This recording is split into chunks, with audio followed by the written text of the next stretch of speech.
और मैं समझता हूँ समय आ गया कि इस पर हम अपनी स्थिति स्पष्ट करें। जैसे मैंने पहले कहा, हमारे विरोधी कई बार आरोप लगा सकते हैं कि क्या कोई मिलीभगत है या क्या मसला है कि हम बार बार सरकार बनाने के बावजूद भी, क्योंकि करप्शन ऐसा इशू है जो पब्लिक को छूता है और हम जब दोबारा चुनाव में जाएंगे तो हमारी बात पर कोई इकबाल करे। इसलिए ज़रूरी है कि हम प्रभावी, पारदर्शी और समय सीमा निर्धारित, और साथियों अगर निष्पक्ष जांच में निकल कर आता है कि कोई दोषी नहीं था या करप्शन नहीं हुआ था तो हम मान लें कि गहलोत जी और मैं दोनों झूठे थे या हमारी बात गलत थी। लेकिन जब जांच नहीं होगी, जब तथ्य सामने नहीं आएंगे, जब इंक्वायरी नहीं होगी, जब केस रजिस्टर नहीं होगा, जब तफ्तीश नहीं होगी, तब तक कैसे लोग मान लेंगे हमारी बात को। अगली बार जब हम जाएंगे कि भाजपा के हमारे साथी वसुंधरा जी की सरकार में जो कांड घोटाले हुए थे वो सही थे या गलत थे। इसलिए मैंने तो चिट्ठियाँ लिखी और आज साल भर से ज़्यादा हो गया। आज का प्रकरण नहीं है, क्योंकि मैं इस बात को लेकर बहुत लंबे समय से चिंतित था। मैं कांग्रेस पार्टी का अध्यक्ष था और उस समय जब हमने बात रखी थी तो जनता को, पार्टी को, वर्कर्स को, देश को ये हमने आश्वासित किया था कि हम बिना भेदभाव के जांच करवाएंगे। और हमारे पास उस वक्त पूरा तथ्य हमारे पास है। हम विपक्ष में थे, जब हम विपक्ष में थे तब तथ्य हमारे पास आ रहे थे। तो मैं नहीं मानता हूँ कि सरकार में आने के बाद हमारे पास वो संकल्प शक्ति नहीं होगी कि हम उन तथ्यों को उजागर कर सकें। और ये जांच का विषय मैंने नहीं कहा, तो कई बार आप देखा मुख्यमंत्री जी ने बोला है, कई बार सदन में बोला है, सदन के बाहर बोला है। तो इसलिए मैं समझता हूँ बहुत ज़रूरी है, लेकिन दुर्भाग्यवश अभी तक इस पर कार्रवाई हुई नहीं है। 6-7 महीने में आचार संहिता लग जाएगी। इसलिए मैं ये आपके बीच साझा करना चाहता था। और साथियों, कई बार आप मुझसे सवाल पूछते हो और मैं जवाब देता हूँ कि मैंने कांग्रेस लीडरशिप को राजस्थान के संदर्भ में कई सुझाव दिए हैं। मैंने कहा ना आप लोग कई बार, उनमें से एक सुझाव ये भी था कि पार्टी की साख बचाए रखने के लिए पार्टी के नेताओं द्वारा दिए गए आश्वासन और भाषण ऐसे ना लगें कि हम सिर्फ चुनावी रोटी सेकने के लिए झूठे मूठे आरोप लगाते हैं और सत्ता में आने के बाद हम सब भूल जाते हैं। तो ये सुझाव भी मैंने लीडरशिप को दिया था, लेकिन अभी तक इस पर कार्रवाई हुई नहीं है, ये हम सब जानते हैं। इसी को देखते हुए, क्योंकि 11 अप्रैल को महान समाज सुधारक, लगभग 200 साल पहले जन्मे ज्योतिबा फूले जी की जयंती है, इसलिए मैं 11 अप्रैल को राजस्थान में शहीद स्मारक के ऊपर एक दिन का अनशन करूंगा, इस बात को दोबारा रखने के लिए कि करप्शन को लेकर हमारी सरकार जो कहती है हम कर दिखाएंगे। और एक दिन का अनशन 11 अप्रैल को मैं रखूंगा शहीद स्मारक पर। इस बारे में मैंने जिला प्रशासन को सूचित कर दिया है। अनशन करप्शन के खिलाफ कार्रवाई करने को रखा जाएगा। अब तक जो हम नहीं कर सके 4.25 साल में, उसको करने के लिए, ताकि मैं फिर कहना चाहता हूँ, जनता जनार्दन है और हर पार्टी को अपनी बात पर विश्वास कायम कराने के लिए प्रमाण देना जरूरी है। तो इसीलिए अपनी बात को लेकर मैं शहीद स्मारक पर 11 अप्रैल को ज्योतिबा फूले जी की जयंती है, उस दिन एक दिन का अनशन रखूँगा। क्या ये माना जाए, मुख्यमंत्री का बार-बार नकाब खींच रहे हैं लेकिन आलाकमान कोई कार्रवाई नहीं कर रही है, क्या ये माना जाए आलाकमान और सीएम की भी मिली भगत है कहीं ना कहीं? मैंने तो कहा सरकार हमारी है, 4.25 साल हो गए हैं। मैंने बार बार चिट्ठियाँ लिखी हैं, प्रमाण दिए हैं, और जो आपको आज देखने को मिला है ये सब मैंने बनाकर भेजा है। जो प्रेस में कटिंग्स आई हैं, जो मीडिया में हमने कहा है, पब्लिक मीटिंग्स में कहा है। और जब दोबारा हम जाएंगे चुनाव में और भाजपा पे आरोप लगाएंगे तो जनता पे विश्वास क्यों करेगी? इसलिए अपनी विश्वसनीयता बनाने के लिए ये बहुत ज़रूरी है कि हम कुछ कर दिखाएं। और मैंने कहा ना, ये जो मिलीभगत का आरोप हमारे विरोधी लगा सकते हैं, भ्रम फैलाने की कोशिश कर सकते हैं कि कहीं वसुंधरा जी या मुख्यमंत्री जी या किसी और का कहीं कोई आपस में गठजोड़ तो नहीं है। क्योंकि पिछली सरकार में हमने आरोप लगाया, कमीशन बनाया, उसमें कुछ कमी आ गई, उस पर कार्रवाई नहीं हुई। दोबारा सरकार में बीजेपी आई, हमने और बड़े आरोप लगाए, हम राष्ट्रपति के पास गए, गवर्नर के पास गए, ज्ञापन दिया, लोगों को आश्वासित किया। 4.25 साल हो गए और हमने कोई कार्रवाई नहीं करी है, कम से कम मेरी जानकारी में तो नहीं है।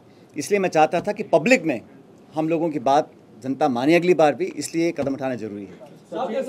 ये कांग्रेस जो राजस्थान मॉडल प्रमोट कर रही है, कि राजस्थान मॉडल के बारे में बात की जा रही है, क्या आपके अनुसार राजस्थान मॉडल वैसा नहीं है जैसा दिखाया जा रहा है? भाई मैंने तो जो मुझे इशू लगा पब्लिक डोमेन में आना चाहिए, जिस इशू को लेकर मैं 5 साल में संघर्ष किया, और मैं जब अध्यक्ष था तब हम सब लोगों ने, ये ऐसा नहीं है कि किसी एक, मैंने तो अशोक जी से बहुत ज़्यादा बोला है इस बारे में, हम सब ने बोला है, लेकिन सरकार जब बनी है तो पार्टी की सरकार बनी है, तो इसलिए मैं चाहता हूं जो हम बोल रहे हैं सदन के अंदर बोल रहे हैं, जांच का विषय है, जांच का विषय है, जांच का विषय है, कितनी बार मैंने बोला, कितनी बार गहलोत साहब ने बोला, तो उस पर तो हमें कार्रवाई करनी, अभी तक नहीं करी, ये बहुत बड़ा सवाल है।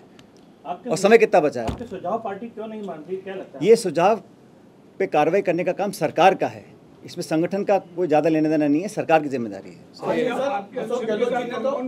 क्या करें? आपके अनशन में कौन कौन एमएलए मंत्री बैठेंगे? मैं बैठूंगा जी, हाँ गोयल साहब मैं बैठूंगा।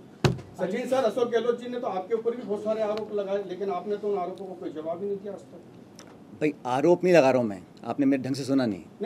आपके ऊपर मैं तो सिर्फ तथ्य प्रमाण के साथ रख रहा हूँ सामने, अब तक का इतिहास बता रहा हूँ, और हमें क्या करना चाहिए इस पर अपना बात रख रहा हूँ। आरोप प्रत्यारोप मैं नहीं करता हूँ। तो मेरा ये सवाल था कि आपने वसुंधरा राजे के बंगले के ऊपर भी कहा था कि उनको छोड़ना चाहिए, लेकिन आप 3 साल से उप मुख्यमंत्री नहीं है, आपकी नैतिकता आपको नहीं कहती है बंगला? सरकार अपने विवेक से बंगले आवंटित करती है, जिसको करना है करे, नहीं करना ना करे, जो सरकार का आदेश होगा हम सब मानेंगे उसको।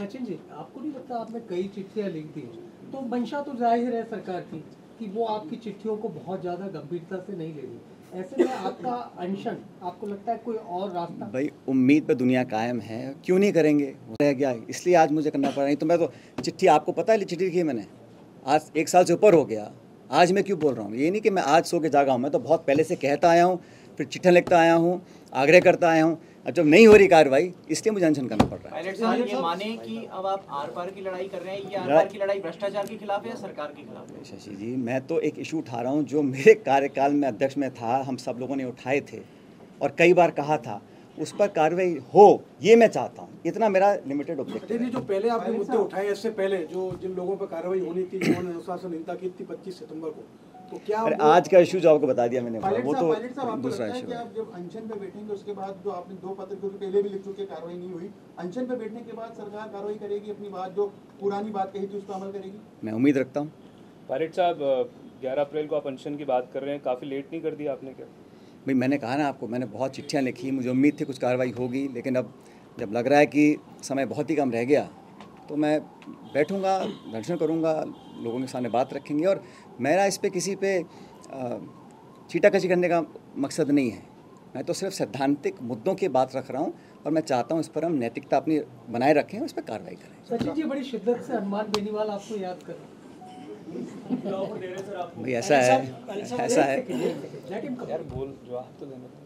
हाँ जाट साहब बोलो, क्या कर रहे थे? पायलट साहब, अगर इस अनशन के बाद भी कुछ नहीं हुआ तो आगे क्या करेंगे आप? आगे देखेंगे, लेकिन भाई हनुमान बेनीवाल जी ने मेरे ख्याल हनुमान जयंती पे कुछ कहा, अब भाई हर नेता को, हर पार्टी को अपनी बात रखने का अधिकार है, मैं क्या कह सकता हूँ। क्या ये माना जाए हनुमान बेनीवाल ने हनुमान जयंती पे कुछ कहा तो इसीलिए आप भ्रष्टाचार के मामलों की जांच के लिए फूली जयंती पर अनशन कर रहे हैं? वो एक बहुत ऐसा है, वो देश महाराष्ट्र में पैदा हुए, लेकिन पूरे संपूर्ण समाज और देश के लिए एक समाज सुधारक थे।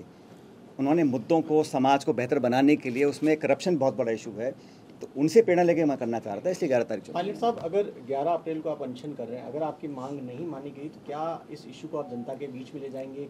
मैं समझता हूँ कोई कारण नहीं है कि मांगे नहीं मानी जाएंगी। सरकार हमारी है, एजेंसी हमारी है, तथ्य हमारे सामने है, हमारा कमिटमेंट पब्लिक के अंदर है, तो बात ना मानने का सवाल नहीं उठता। सर आपने आज गुर्जर समाज में जो भर्ती को लेकर प्रक्रिया चल रहा है सर, जो आपस में ट्विटर वार चल रहा है सर, उसके बारे में क्या कहेंगे सर?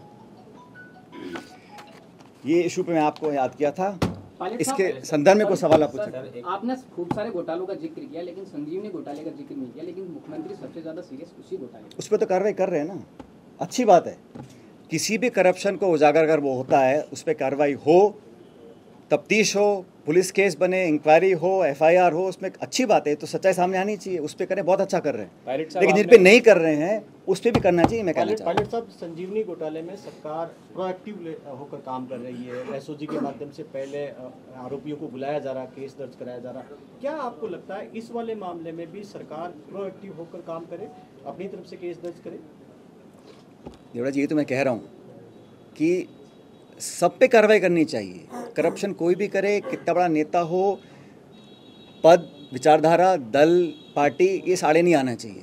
और हम जब बातें जानते हैं, पब्लिक डोमेन में हम कह चुके हैं, फिर हम ना कार्रवाई करें तब पीड़ा होती है। इसलिए मैंने चिट्ठियाँ लिखी हैं बहुत सारी। ऐसा नहीं है कि मैं एकदम से सो के उठा और मैंने कहा कि आज ऐसा करना चाहिए।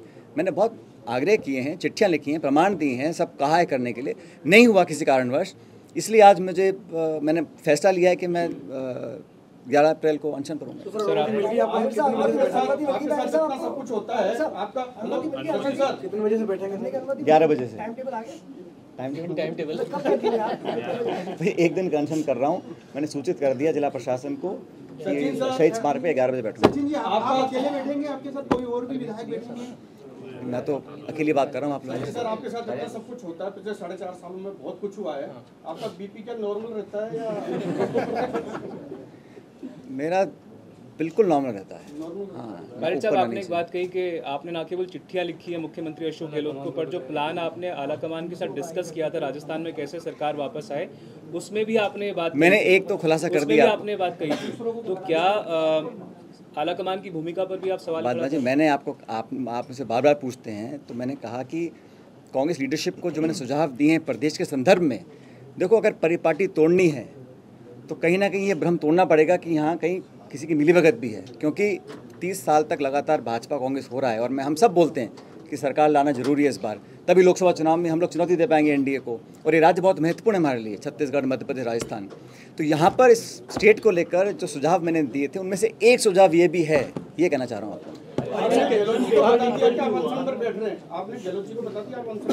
अब पता पड़ गया होगा। सर, अनशन पेपर लीक पर भी हुआ और आंदोलन वीरांगनाओं का भी हुआ, लेकिन उनको बड़ी बड़ी घोषणाओं से ढक दिया गया। क्या आप मानते हैं कि आपका अनशन कारगर साबित होगा या उससे भी ढक दिया? भाई उम्मीद पर दुनिया कायम है, करता हूँ उसको। कल की जो घटनाक्रम की 200 विधानसभा चुनाव लड़ने की तैयारी कर रही है। कल मशाल जुलूस में जो घटनाक्रम हुआ, बताया जा रहा है कि धक्का मुक्की और जो भी हुआ सब आपके पार्टी के विरोधियों ने आपके साथ कुछ गलत टिप्पणी, कुछ जाखोरा के साइयां मार सके न कोई। Thank you, thank you.